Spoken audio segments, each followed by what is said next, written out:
Buenas tardes a todos. En primer lugar, agradecer la amable invitación que me han hecho para intentar no aburrirles demasiado esta tarde y agradecer las amables palabras de Begoña. Ha hablado del buque insignia y espero que no ocurra como el Titanic, que era el buque insignia de los transatlánticos, ni el buque insignia de la flota rusa en el Mar Negro, que terminaron ambos en una situación un tanto calamitosa.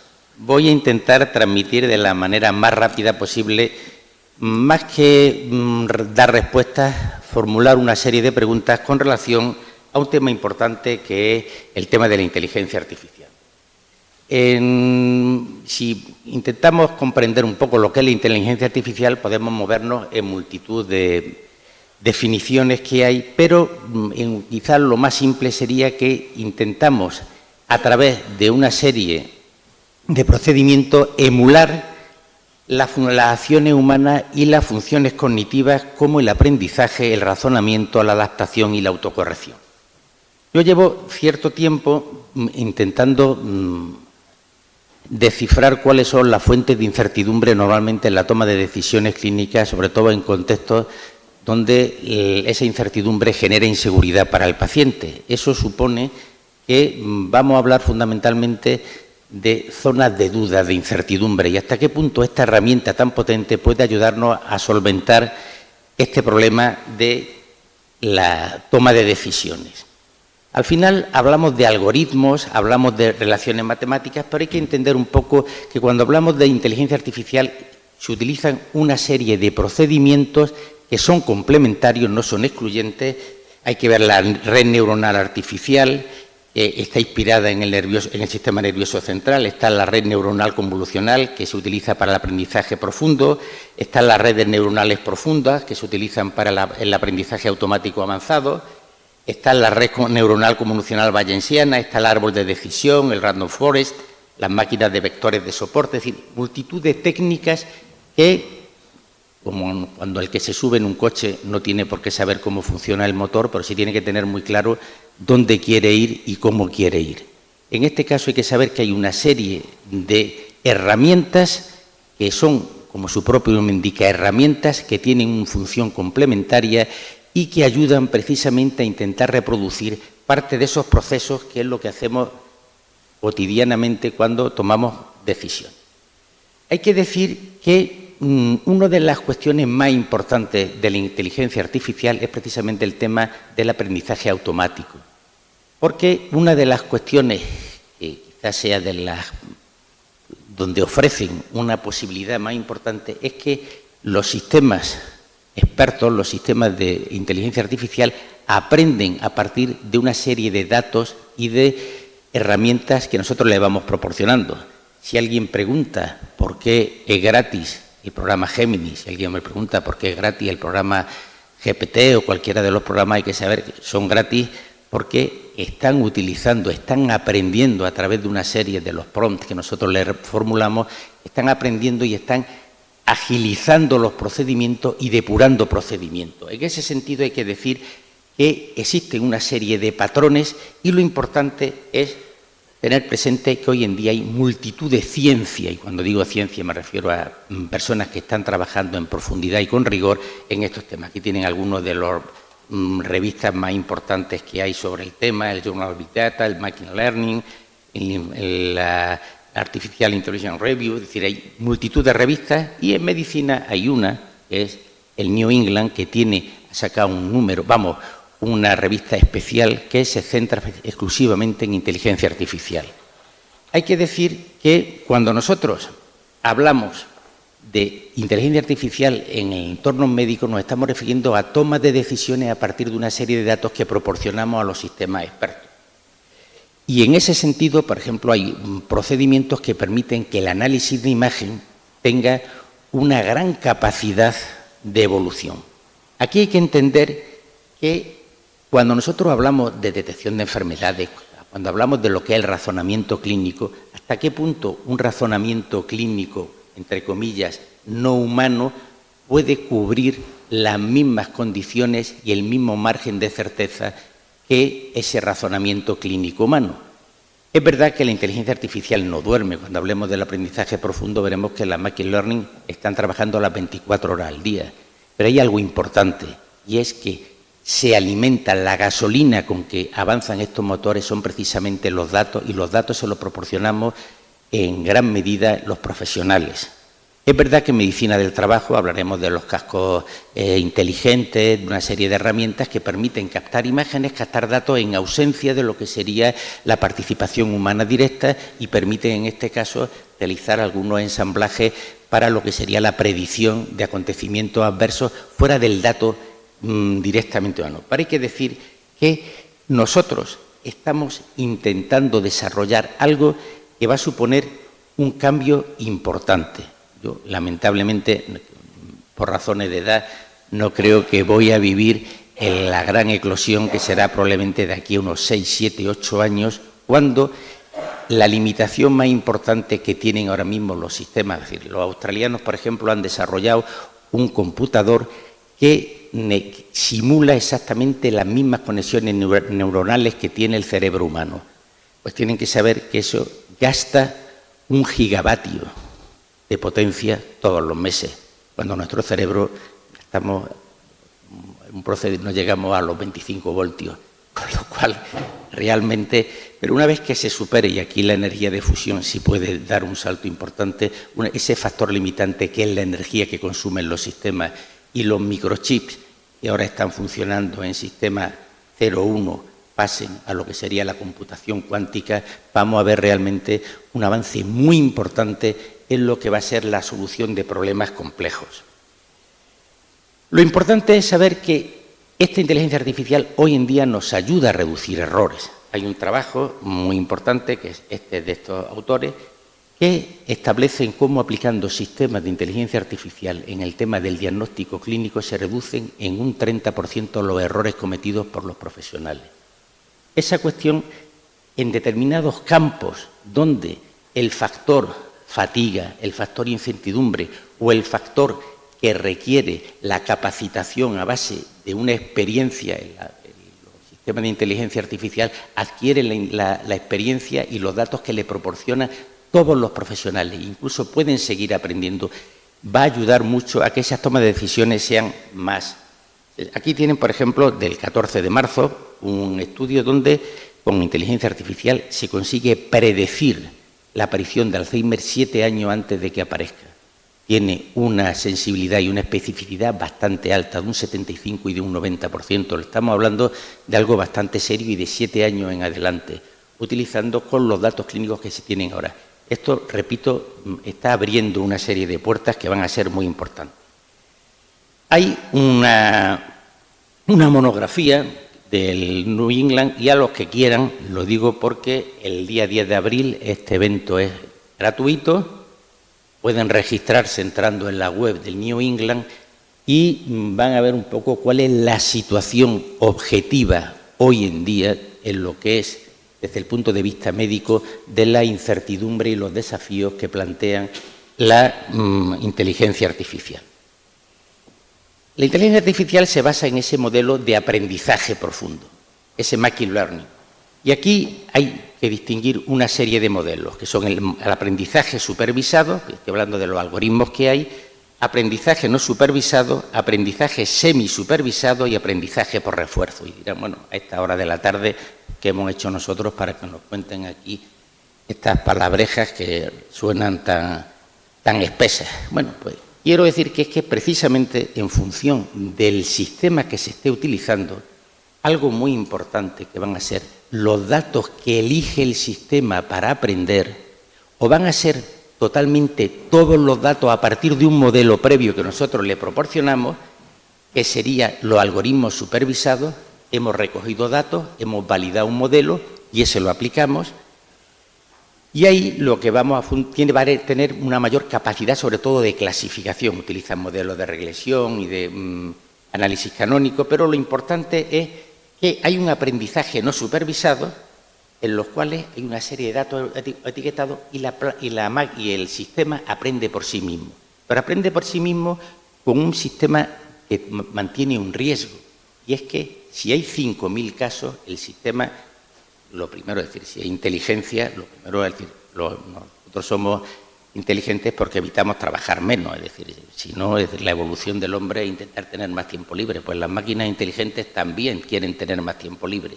Entonces se ahorran el muestreo y hacen exclusivamente un muestreo aleatorio, con lo cual si existen sesgos en la información que nosotros le proporcionemos, vamos a tener sesgos importantes. Y veremos con un ejemplo que pondré después cómo existen sesgos muy importantes con relación al género, con relación a las variantes étnicas, con relación incluso a las patologías y con relación a las actividades. Con lo cual conviene recordar que cualquiera de estas modalidades, los algoritmos de aprendizaje semipurvesado, el aprendizaje por refuerzo, se basa siempre en algo importante, en la calidad de la información que nosotros le estamos proporcionando. Nosotros no somos informáticos, nosotros no somos matemáticos, no vamos a tener capacidad de desarrollar algoritmos complejos, pero somos responsables del alimento que le proporcionamos a ese algoritmo. Y realmente si les proporcionamos un alimento, en este caso con alta capacidad nutritiva, nos devolverá el sistema respuestas con alta capacidad de resolución. Si se fijan en los distintos modelos de Machine Learning, verán, para aquellos que recuerden todavía algo del tema de la estadística, estamos hablando fundamentalmente de modelos estadísticos. Modelos estadísticos donde desde la estadística clásica gaussiana a otros modelos de estadística más complejos, donde se incluye el tema de lógica difusa y demás, están enseñando nuevas herramientas y que conviene tener presente que nosotros no vamos, por lo menos el común de los profesionales sanitarios y médicos y enfermeros, no vamos a desarrollar sistemas, vamos a utilizar sistemas y vamos a plantear preguntas para que esos sistemas nos respondan. Normalmente estos sistemas tienen una gran capacidad de procesamiento del lenguaje para transformar el texto no estructurado en datos legibles para la máquina. Pero el problema hasta ahora es que esos datos legibles se están haciendo en código binario. Cuando consigamos avanzar a la computación cuántica va a haber un salto cualitativo y cuantitativo importantísimo. Y no estamos muy lejos, en 2, 3, 4 años, ahora hay unos cuantos ordenadores cuánticos, salen, se publican, salen en las noticias cada vez que funcionan, pero estamos avanzando muchísimo en el tema de la computación porque se están consiguiendo semiconductores y conductores muy potentes a temperaturas que son asumibles desde el punto de vista del consumo energético y eso va a permitir una cosa. Hay que decir que la inteligencia artificial funciona en el razonamiento, en la identificación de significado, en la generalización, la información o aprender de la experiencia. Pero hay algo que la inteligencia artificial todavía no tiene, que es el componente emocional. El componente emocional está íntimamente ligado, como veremos luego, a la creatividad. Y la creatividad es un elemento esencialmente humano y que permite precisamente hazañas. Y si algunos quieren mirar en las noticias, verán que hace aproximadamente un mes un muchacho de 13 años derrotó al famoso programa Tetris, está hecho con inteligencia artificial a base de creatividad. Y en una competición, entre comillas, que se celebró hace cinco meses entre una máquina de inteligencia artificial y niños de 5 a 11 años, los niños de 5 a 11 años derrotaron a la máquina utilizando precisamente la creatividad, algo que las máquinas todavía no pueden aportar. Las máquinas son herramientas y, como vuelvo a decir, las herramientas requieren de datos y ese va a ser nuestro principal trabajo. Aquí tendrían un poco las principales cuestiones donde desde el punto de vista médico se están utilizando, pero el tema nos debemos centrar fundamentalmente en medicina del trabajo, que es a lo que voy. Aquí tienen ya, estos son programas que existen para tomar decisiones en el tema de diagnóstico, medicamentos, para conectar a los trabajadores sociales y ciudadanos sobre servicios. Estos son programas que están ya comercializados solamente los de IBM. Si hubiera puesto la lista de programas que hay, ahora mismo hay más de 400 programas de inteligencia artificial aplicados directamente a medicina y que se podrían adquirir directamente. Pero evidentemente no todo, y todas monedas tienen cara y cruz. Las monedas que tienen solo dos caras suelen ser falsas. Cualquier procedimiento tiene una serie de riesgos. Y los riesgos que tiene aquí la inteligencia artificial son, primero, una falta de normativa en relación con el uso en la medicina. Hay que tener en presente que los datos de los pacientes son confidenciales. El uso de la inteligencia artificial en determinados contextos puede facilitar el uso irresponsable de estos datos. La cuestión, existe una gran falta de preparación por parte de los profesionales sanitarios en relación al uso de la inteligencia artificial, que no se trata precisamente de que uno sepa si se está trabajando por capas, si estamos identificando patrones, sino que se trata precisamente, vuelvo al ejemplo que decía antes, no tenemos que saber cómo funciona el motor del coche, si tenemos que saber es conducirlo y saber dónde queremos ir con él. Y esa es la principal herramienta que tenemos ahora mismo con relación a la inteligencia artificial. Y hay una falta de actualización en los instrumentos médicos. Yo quisiera preguntar, por ejemplo, cuántos de los que están aquí, que hayan aprobado la carrera recientemente, cuántas horas han tenido con relación en la carrera sobre el tema de la inteligencia artificial, o de los médicos residentes, cuántas horas han tenido para conocer cómo funciona la inteligencia artificial y para qué funciona. Y algo que lo tenemos aquí. Y el aprendizaje puede ser intuitivo, pero requiere precisamente de una formación adicional importante. Decía William Osler que la medicina es la ciencia de la incertidumbre y el arte de la probabilidad. Pues bien, ¿hasta qué punto esa incertidumbre nos va a solucionar la inteligencia artificial y la probabilidad que sí se puede establecer en términos estadísticos, cómo podemos realmente acotarla? Si vemos en el PubMed, de antes de ayer, aparecen, si ponemos inteligencia artificial, aparecen 230.000 artículos sobre inteligencia artificial en medicina. Harían falta varias vidas para poder leerlo absolutamente todo y probablemente se quedarían cortos. Si vamos a salud ocupacional e inteligencia artificial, hay 983 artículos, pero si se fijan como el incremento, ahora veremos una gráfica más expresiva, en los últimos años ha sido exponencial. Es decir, hay mucha gente trabajando en herramientas para aplicarla a soluciones en medicina del trabajo. Si ponemos medicina ocupacional e inteligencia artificial, aparecen 639 artículos, pero si se fijan, verán que en los últimos 2 años es cuando se produce una acumulación importantísima de estos. Si entramos en el Google académico, hay 45.000 entradas para medicina e inteligencia artificial. Si ponemos salud ocupacional e inteligencia artificial, hay 14.300 resultados. Es decir, no estamos hablando de algo teórico, estamos hablando de algo donde la ciencia ya está dando respuesta y está produciendo con muchísima intensidad. Con relación a lo que sería inteligencia artificial, salud laboral y publicaciones, lo que serían las distintas modalidades de lo que es la robótica, machine learning, en fin, hay una serie de publicaciones que, si se fijan, a partir del 2016 se produce un cambio de tendencia. Si nos fijamos en lo que sería el uso de la inteligencia artificial en el campo exclusivo de la salud laboral, vemos cómo desde el 2013 ha empezado un movimiento cada vez con más impulso. ¿Por qué? Porque si en algún terreno la medicina puede proporcionar muchos datos de una población importante, es precisamente en salud laboral.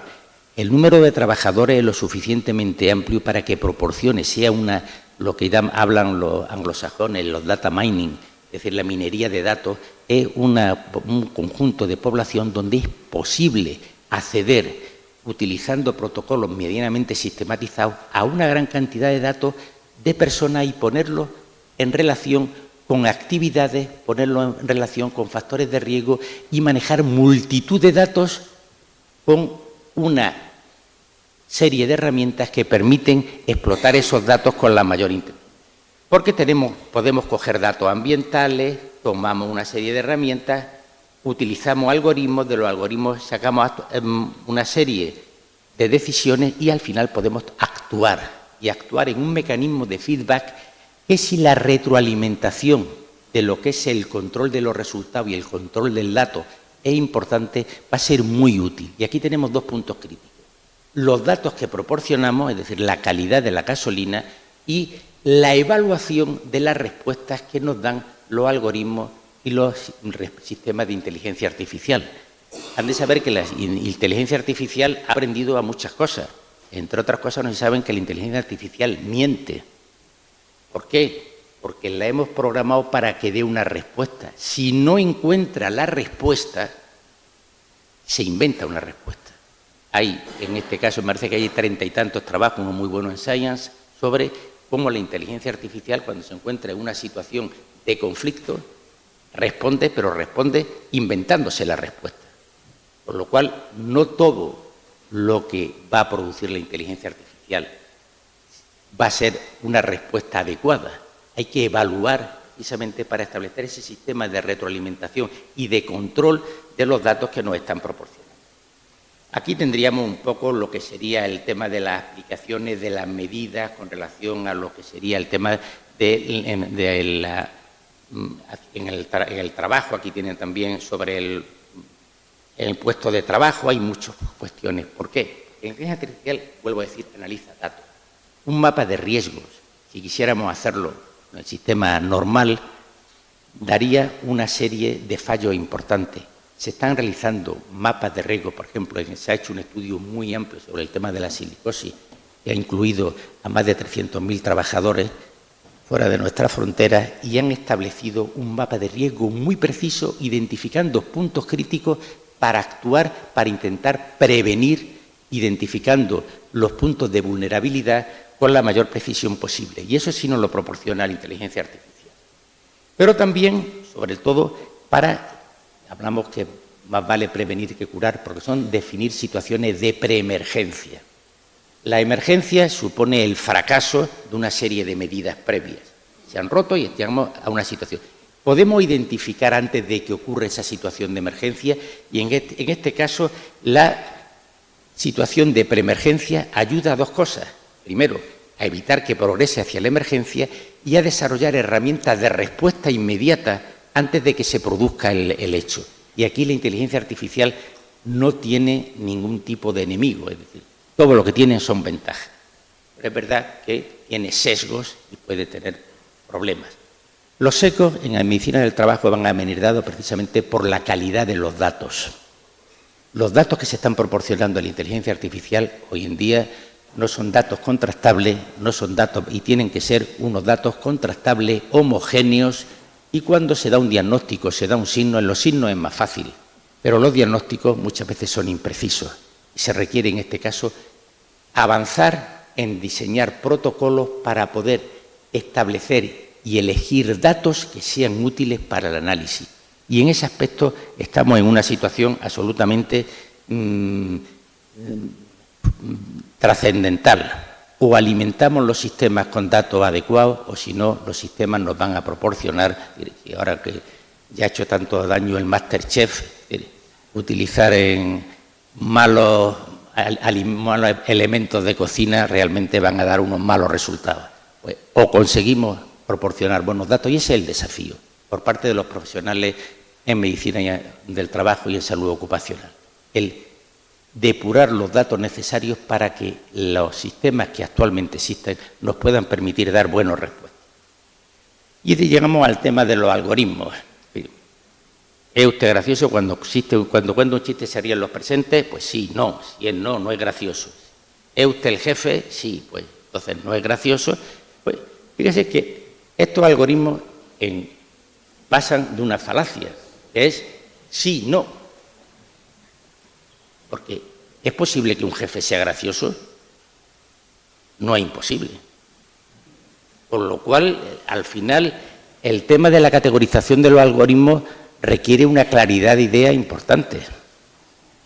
Hay que decir que, si yo les dijera, en fin, ¿cómo vamos a torturar un algoritmo para que, a la hora de seleccionar un consejero de Renfe, pueda elegir un portero de un club de alterne? A ver qué criterios tenemos que meterle en el algoritmo para que llegue a esa solución. Una de dos, el algoritmo se corta las venas, se va, o bien dice que directamente saquemos nosotros la solución. Es decir, los algoritmos son útiles, pero el problema de los algoritmos es que las encrucijadas requieren de una precisión y esos datos complementarios los proporcionan precisamente los profesionales, porque una de las cuestiones que vamos a ver inmediatamente es que la creatividad va a ser concretamente el lubricante que permite un mayor y un mejor ajuste de este tipo de cuestiones. Por otro lado, los médicos tenemos y los profesionales sanitarios tenemos que aprender a preguntar. Para preguntar utilizamos los prompts. Los prompts son las palabras claves que nosotros formulamos a la inteligencia artificial para que nos responda. Hay que decir que como la ciencia adelantan que es una barbaridad, hay lo que se llaman ya prompters, que uno se los baja de internet y te ayudan a hacer las preguntas. Es decir, pero la cuestión, al final, tú tienes que saber qué quieres saber. Si no sabes lo que quieres saber, es inútil, por muy bien que salgan en el prompter las preguntas que quedan. Pero tenemos que aprender, precisamente, a preguntar y a interactuar con esa inteligencia artificial. Un prompt es una instrucción, pregunta o texto que se utiliza para interactuar con sistemas de inteligencia artificial. Y tendríamos hoy, sí o sí, en la formación posgraduada y en la información y en la formación médica pregraduada, el aprender a desarrollar este tipo de interacción. Lo necesitamos, si no vamos a hablar idiomas distintos y no vamos a poder obtener el rendimiento que realmente tienen estas máquinas. Hace falta, de verdad, el funcionar en este sitio. Evidentemente, como la inteligencia artificial tiene un lanzamiento brutal. Es decir, ahora mismo, lo pongo aquí para que vean, inteligencia artificial e inteligencia corporal y sintiente, en perspectiva zubiriana. Escuchar eso inmediatamente le da un escalofrío por detrás y piensa en el pobre Zubiri que se tiene que sobrecoger en su tumba diciendo a mí, ¿por qué me tienen que meter con el tema de la inteligencia artificial? Con esto, ¿qué quiero decir? Que hay lo mismo que en los campos del Señor, hay cizaña y hay trigo. Y hay que saber buscar el trigo y no perdernos en hierbas que tienen una capacidad nutritiva, por lo menos para los humanos, poco, no sé si para los herbívoros a lo mejor sí le pueden servir, pero se está hablando mucho de inteligencia artificial, se dice cualquier cosa viene bien para la inteligencia artificial, pero hay que ser prudente a la hora de elegir qué es lo que queremos. Porque realmente una de las cuestiones básicas es que sí, la inteligencia artificial nos ayuda a una toma de decisiones. Esto es del 12 de marzo. Y hablan de cómo los neurocientíficos están precisamente ayudando a comprender mejor y ayudándonos a relacionarlos mejor con la inteligencia artificial. Antes había en estadística algo que se llamaba la incertidumbre acotada. Nosotros con la inteligencia artificial esa incertidumbre podemos acotarla todavía mucho más, podemos reducir el margen, no anularlo lamentablemente. En medicina del trabajo, ¿qué ocurre? Que la inteligencia artificial podría aplicarse para un sistema de gestión, por ejemplo, de bajas, un control de bajas, identificar qué paciente puede entrar en... Podría dar mucho de sí, pero yo creo que las prioridades inicialmente debían ser, en primer lugar, promover la salud del trabajador mediante un entorno laboral lo más seguro posible. Eso debía ser el primer objetivo de la inteligencia artificial. Y es posible, porque permite precisamente en la identificación de las situaciones de preemergencia y de análisis de riesgo. Hay sistemas de inteligencia artificial que se colocan al trabajador un casco con una grabación, utilizan drones, utilizan cámaras en los sistemas de trabajo y están monitorizando la actuación de cada uno de los trabajadores. Y como lo que hacemos inicialmente es identificar patrones, que es lo que hace la inteligencia artificial, identifica situaciones de riesgo y se anticipan a esas situaciones de riesgo. En este caso puede dar muchísimo de sí y hay mucho que hacer. Identificar los riesgos y las vulnerabilidades. Podemos saber precisamente vulnerabilidades tanto del sistema de organización, pero también vulnerabilidades de salud dentro de las personas. Corregir errores, gestión de riesgo y sus consecuencias, diagnóstico precoz de enfermedades y, por supuesto, para el tratamiento adecuado de los procesos patológicos. Es decir, hay que decir que en este caso existen ya programas de inteligencia artificial que gestionan las interacciones medicamentosas de forma absolutamente perfecta con un coste y una inmediatez importante. Y además identifican en los pacientes que están tratados con multitud de fármacos, que en mi caso, por razones de edad, pues tendré el tratamiento para la tensión, lo de la pastilla del colesterol, el tema de los corticoides para la polimialgia, en fin, pues permite precisamente analizar los datos de la persona y los datos de los fármacos que está tomando, permite precisamente anticipar con una precisión importante la aparición de cuadros de interacciones medicamentosas con efectos adversos. Esa iatrogenia que puede prevenirse en avance, esto nos va a ayudar también en medicina del trabajo y, por supuesto, buscar lo que se llama la medicina personalizada, el tratamiento adecuado, adaptado a las condiciones específicas de la persona, de los fármacos que se utilizan. La inteligencia artificial es la gran amenaza o la gran esperanza. Y lo primero que habría que ver es que, como toda amenaza, cuando tenemos un problema, ¿qué es lo que hacemos? Aquí esto, el modelo español de utilizar el boletín oficial del Estado como ansiolítico social se ha extendido y se ha expandido y ha llegado a todo el mundo. Ya tenemos en Europa una ley contra la inteligencia artificial, ya estamos salvados. Decimos lo que no hay que hacer y nos recuerdan que la Iglesia lleva muchísimos años poniendo los mandamientos, ha tenido que inventar el sacramento de la penitencia porque aquello no funcionaba y lo que amenazaban era con las penas del infierno, no con una multa o una sanción. Es decir, que por ahí no van las cosas. Pero, en fin, ya tenemos en la Unión Europea una reciente ley. Pero fíjese, África ha dicho que también, ¿por qué no? Ella no va a regular la inteligencia artificial. Varios países africanos han decidido también sacar una regulación. En mi región, noticia del 17 de marzo. La comunidad estudia ya cómo implantar la inteligencia artificial en sanidad o en educación. A mí, cuando hablan, es verdad que para algunas inteligencias naturales, mucho mejor, visto lo visto, las inteligencias artificiales. Yo me quedo mucho más seguro, pero en fin. Pero, evidentemente, estamos corriendo demasiado sin saber realmente hasta qué punto queremos gestionar las cosas.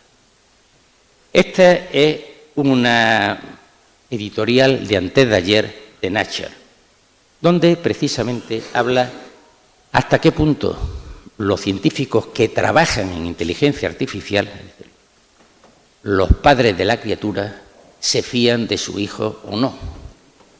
Realmente una de las cuestiones que llama la atención es que cuanto más en profundidad han analizado los procedimientos, la cuestión que ellos subrayan es la necesidad de identificar las vulnerabilidades del sistema que permiten su manipulación.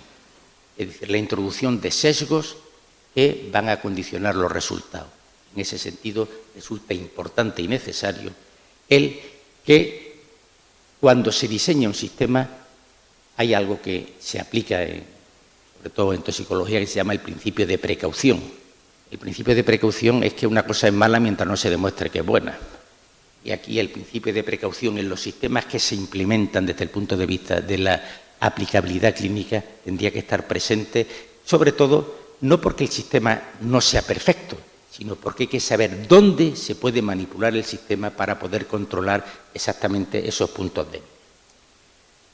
No sé si recuerdan la película 2001 en Odisea en el espacio.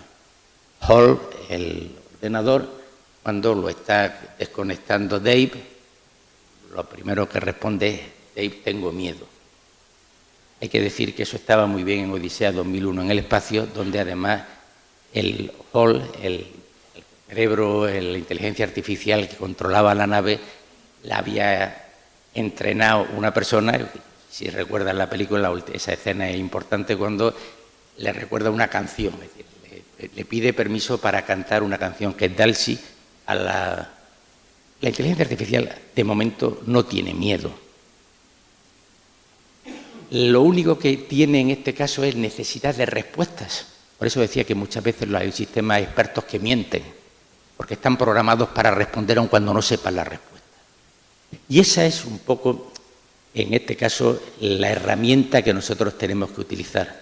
La inteligencia artificial no tiene que tener miedo, lo tenemos que tener nosotros. ¿En qué? en que una manipulación y un mal uso de la inteligencia artificial permita un abuso de esas capacidades. Y para eso hay una cuestión que resulta una herramienta importante, que es la plasticidad y la creatividad. De momento no existe, es decir, el equivalente a la neuroplasticidad neuronal y al tema de la creatividad desde el punto de vista artístico no existe. Le pueden encargar al ChatGPT el 4, que es el de pago, el más caro, que escriba una poesía siguiendo a Quevedo y se le escribirá perfectamente. Le puede decir que pinte un cuadro siguiendo a Géminis, que trabaja más en el estudio de imágenes, siguiendo a Van Gogh.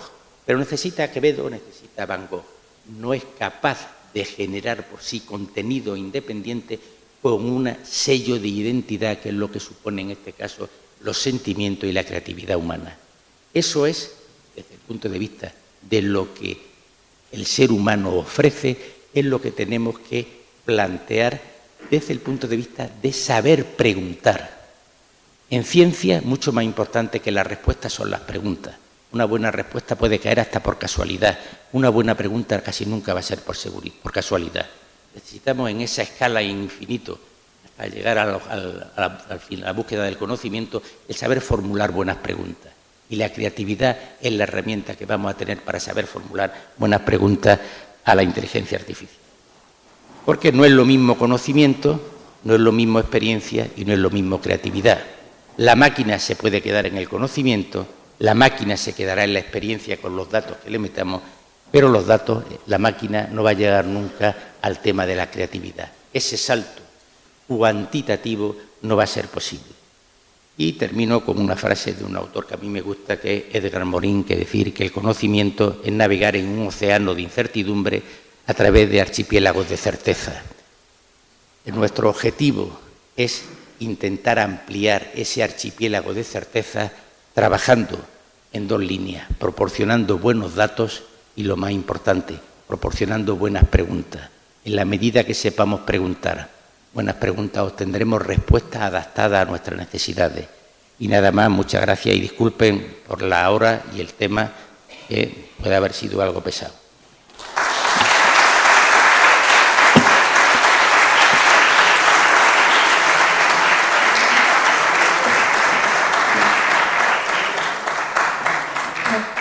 Si alguien quiere formular alguna pregunta, mientras me quede algo de inteligencia, podré responderla. Pues si ha quedado todo absolutamente confuso. Vale.